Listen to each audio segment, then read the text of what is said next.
একজন নায়ককে বরবসবার জন্য চেষ্টা করেছেন আরএসএস এর সি ক্যাটাগরির একজন নায়ক গজেন্দ্র চৌহান, যাকে আমরা ওই যুধিষ্ঠির রামায়ণ মহাভারতের যুধিষ্ঠির হিসেবে বুঝি। তাই স্বাভাবিক কারণে এরকম যখন পরিস্থিতি ওই গোটা পুনে থেকে শুরু করে গোটা ভারতবর্ষের প্রত্যেকটা জায়গায় সেই রকম ভাবে আন্দোলন সংগঠিত হচ্ছে।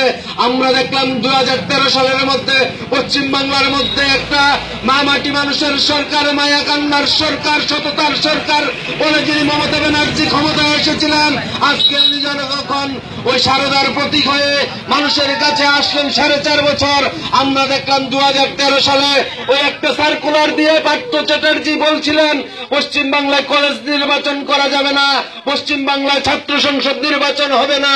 আমরা দেখলাম সেদিন সুদীপ্ত গুপ্ত এমএ পাস করে একটা ছাত্র, আর আমাদের গণতান্ত্রিক অধিকার দিতে হবে, কলেজের মধ্যে ছাত্র সংসদ নির্বাচনের মধ্যে দিয়ে ছাত্রছাত্রীদের অধিকার দিতে হবে, এই অধিকারের বিরুদ্ধে স্লোগান তুলতে গিয়ে সেদিন নিহত হয়েছিলেন।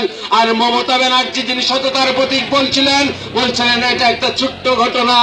আমরা দেখলাম শফিক হাজরা, আমরা দেখলাম সাইফুদ্দিন মোল্লা, যে সাইফুদ্দিন মোল্লা এই রাজ্যের ওই পশ্চিম বাংলার মধ্যে ছাত্র আন্দোলনটাকে সংগঠিত করবার জন্য যখন প্রতিদিন লড়াইয়ের ময়দানে ছিল, ওই সাইফুদ্দিন মোল্লারা, শফিক হাজরারা, শোপেন কোলেরা নিহত হয়েছে।